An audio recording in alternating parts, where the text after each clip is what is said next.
नमस्कार मित्रों, आज फादर्स डे है, यानी पिता दिवस। और आज के दिन ये छोटा मोटा दिन नहीं होता है, बल्कि संसार का सबसे बड़ा दिन होता है। पिता की जितनी भी उपाधि दी जाए, हम ये समझते हैं बहुत कम है। पिता बिल्कुल सूर्य के समान होता है। उसकी जितनी भी तारीफ की जाए, जैसे सूर्य के सामने दीपक जलाना। सबसे पहले इस भारत देश में ही नहीं, बल्कि संपूर्ण संसार में जो पिता बन चुके हैं और जो पिता बनने वाले हैं, और ख़ास तौर से बुज़ुर्ग लोगों को जो इस दुनिया में हैं, सत सत नमन करते हुए, उनका आशीर्वाद लेते हुए, क्योंकि पिता सिर्फ पिता ही नहीं होता है, बल्कि वो गुरु भी होता है। क्योंकि इस संसार में बगैर पिता और बगैर गुरु के ये सृष्टि नहीं चल सकती है।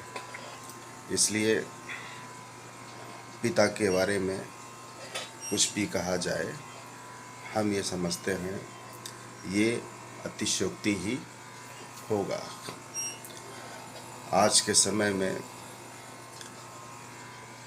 छोटे छोटे बच्चे फादर्स डे मनाते हैं और अपने पिता के साथ, अपनी माँ के साथ फ़ोटो खींचकर फेसबुक पर, व्हाट्सएप पर, इंस्टाग्राम पर, ट्विटर पर डालते हैं। ये उनका बड़प्पन होता है, ये उनका प्रेम होता है।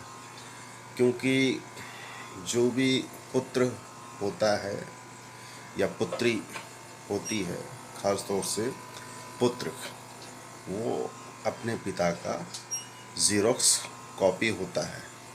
चूँकि एक पुत्र अपने जीवन काल में भले ही विद्यालय में शिक्षा दीक्षा ग्रहण करता हो,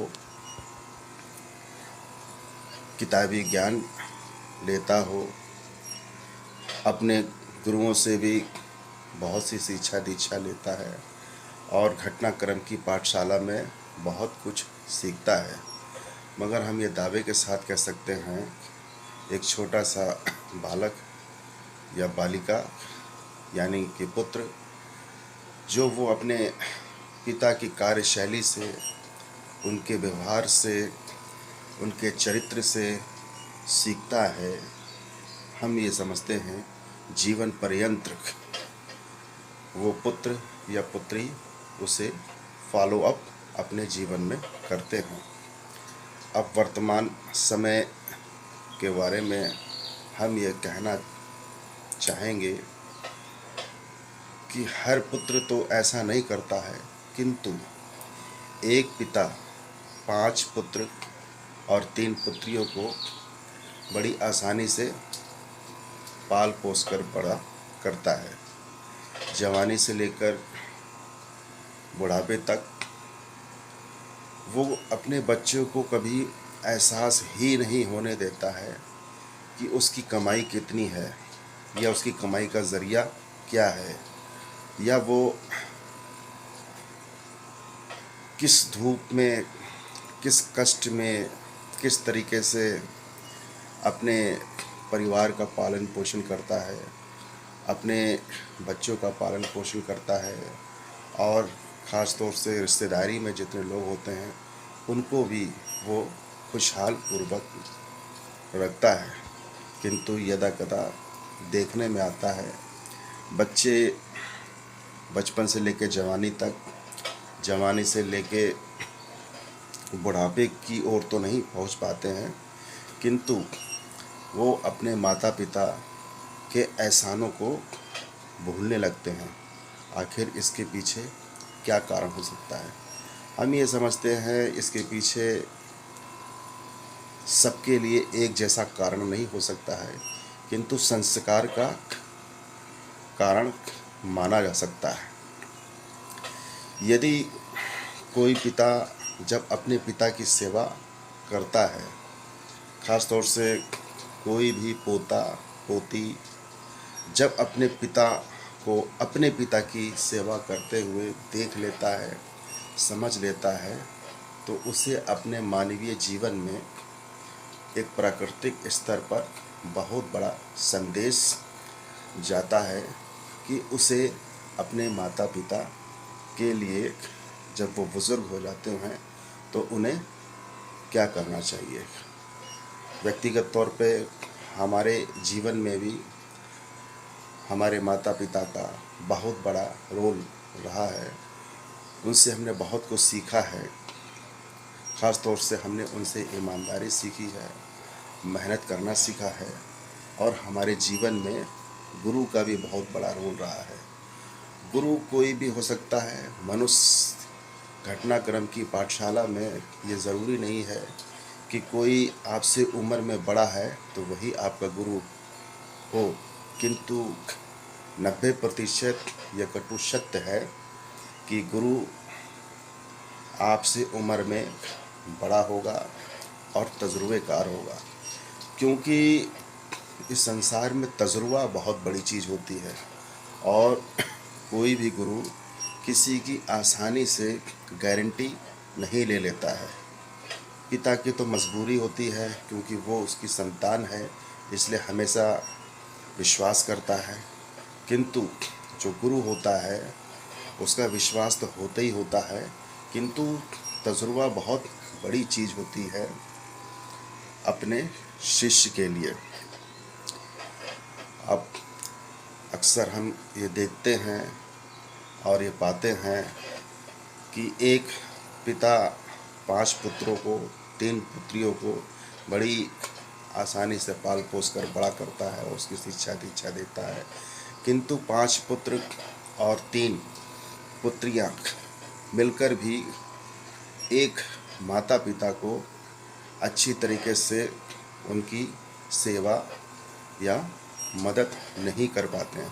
हालांकि लड़कियों को तो हमने ये देखा है कि वो अपने पिता की सेवा करती हैं, हालांकि वो दूसरे परिवार में भी चली जाती हैं, किंतु अफसोस इस बात का होता है कि लड़कियों को अपने माता पिता तो दिखाई देते हैं, किंतु जो उसका पति होता है उसके माता पिता उसको नहीं दिखाई देते हैं। जबकि माता पिता तो माता पिता होते हैं, चाहे इस परिवार के माता पिता हों चाहे उस परिवार के माता पिता हों। अक्सर ये देखा जाता, ऐसा पाया जाता है कि जब बच्चे बड़े हो जाते हैं, काबिल हो जाते हैं, उनकी जॉब्स लग जाती है या उनका बहुत बड़ा बिजनेस का सेटलमेंट हो जाता है, तो अपने घर पर उन्हें पता होता है कि यदि किसी हम नौकर को रखेंगे तो जाहिर सी बात है 5,000 से लेके 7,000 रुपये तक देने पड़ सकते हैं, और फिर उस नौकर पे विश्वास कैसे किया जा सकता है। तो कुछ बच्चे, हर बच्चा नहीं, जो संस्कारहीन बच्चा होता है वो अपने माता पिता को अपने घर पर सिर्फ इसलिए रखता है कि उनके बच्चों को स्कूल छोड़कर आए, छुट्टी के टाइम पर स्कूल से लेकर आए, घर के भोजन के लिए, किचन की सामग्री के लिए पिता सब्जी लेकर आए, कपड़े यदि प्रेस नहीं हैं तो वो पिता या माँ कपड़े प्रेस करें, या बच्चा कहीं घूमने के लिए जा रहा है, खेलने के लिए जा रहा है, तो एज ए सपोर्टिंग सिस्टम के तहत उसके पिता अपने पोते पोती के साथ रहें। हालांकि पिता ये काम नौकर के रूप में करता है, मगर उसका ध्येय ऐसा नहीं होता है कि वो अपने पोते पोतियों, नातिन या नातियों के साथ नौकर जैसे ट्रीट करे, क्योंकि वो उसका वो ब्याज होता है, इसलिए पूरा मन लगाकर अपने पोते पोतियों की वो सुरक्षा करता रहता है।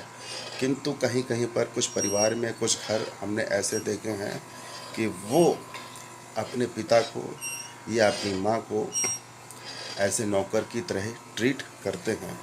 शाम होती है, उसी पिता को घर के बाहर एक चादर दे दी जाती है, एक तकिया दे दी जाती है, एक खटिया दे दी जाती है और एक हाथ में डंडा पकड़ा दिया जाता है घर की सुरक्षा और रक्षा करने के लिए। ऐसा हमारे हिसाब से होना ना चाहिए। अब तो ज़माना भी हाईटेक हो गया है। ऐसा ज़रूरी नहीं है, एक न एक दिन इस पृथ्वी से सभी लोगों को जाना है, किंतु कुछ बच्चे ऐसे होते हैं, ख़ास तौर से मैंने बड़े बड़े महानगरों में ऐसा देखा है कि यदि उनके पिताजी इस जब दुनिया में नहीं रहते हैं तो उनके पास इतना वक्त नहीं है कि वो 4 कंधे भी दे सकें, ठीक तरीके से विलाप भी कर सकें, ठीक तरीके से अंतिम संस्कार भी कर सकें। ऐसा हाईटेक ज़माना आ गया है। कहीं कहीं तो ऐसा जैसे चटपट मंगनी चटपट ब्याह होता है, ठीक उसी तरीके से किराए पर नौकरों को बुलवा लिया जाता है, डेड बॉडी को उठवा लिया जाता है और उनका अंतिम संस्कार कर दिया जाता है। मिनटों सेकंडों में वही पिता की अस्थियां राख में परिवर्तित हो जाती हैं। समय मिलता है तो उन अस्थियों को गंगा जल में, हरिद्वार में कभी न कभी प्रवाहित कर दिया जाता है और 13वीं पर जो भोजन का कार्यक्रम होता है वो तो इसलिए खिलवा दिया जाता है कि आखिर समाज क्या कहेगा, आखिर लोग क्या कहेंगे। क्या ऐसे पुत्र इस संसार में सुखी रह सकते हैं? हम ये समझते हैं आंशिक श्रेणी पर वो कुछ हद तक तो खुश रह सकते हैं, किंतु उनके खुद के बच्चे वो देख रहे हैं कि उनके बाबा का, उनकी दादी का अंतिम संस्कार कैसे किया गया।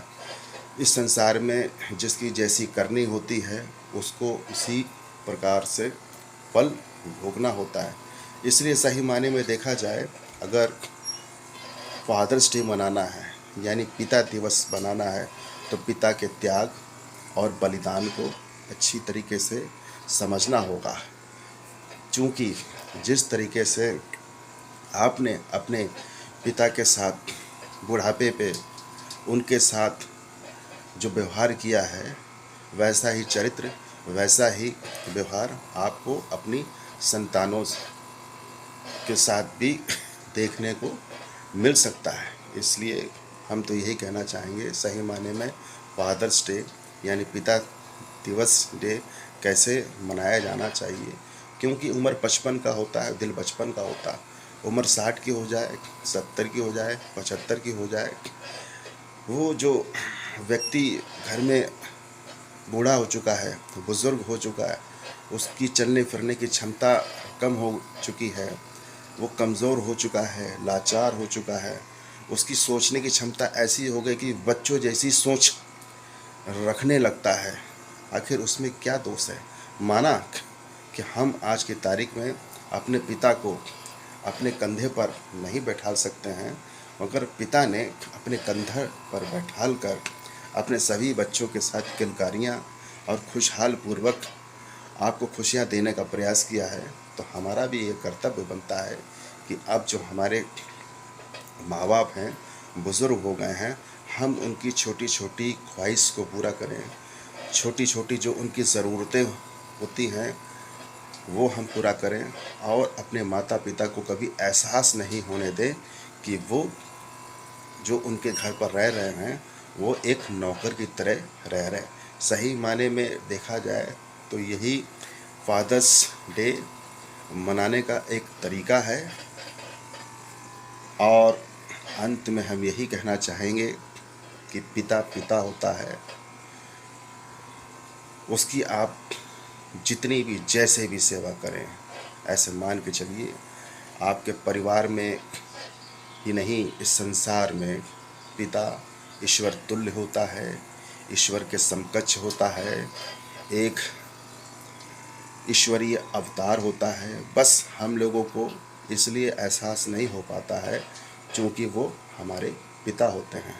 मंदिर में आप जाएंगे, अगर किसी भी चीज़ के लिए आप प्रार्थना करते हैं तो शायद उस चीज़ को मिलने में सालों साल लग जाते हैं, मगर पिता से जब आप फरियाद करते हैं, भले उसके वश का ना हो, मगर वो कुछ भी करता हो, कैसे भी करता हो, अपने बच्चों की खुशियों के लिए वो अपनी जान तक दांव पर लगा देता है और अपने बच्चे की फरियाद पूरी करने के लिए हर संभव प्रयास करता है। इसीलिए पिता को पिता ना कहिए बल्कि सूर्य कहिए। यदि इस संसार में सूर्य नहीं होगा तो यकीन मानिए इस संसार में समस्त ग्रह अंधकारमय हैं। इसलिए आज के दिन पर पिता दिवस को हम सैल्यूट करना चाहेंगे और साथ में अपने गुरु को भी सैल्यूट करना चाहेंगे कि उन्होंने एक परिवार ही नहीं बल्कि बहुत से ऐसे लोगों का जीवन सार्थक किया है जो शायद कभी सपने में भी नहीं सोचा जा सकता। जय हिंद।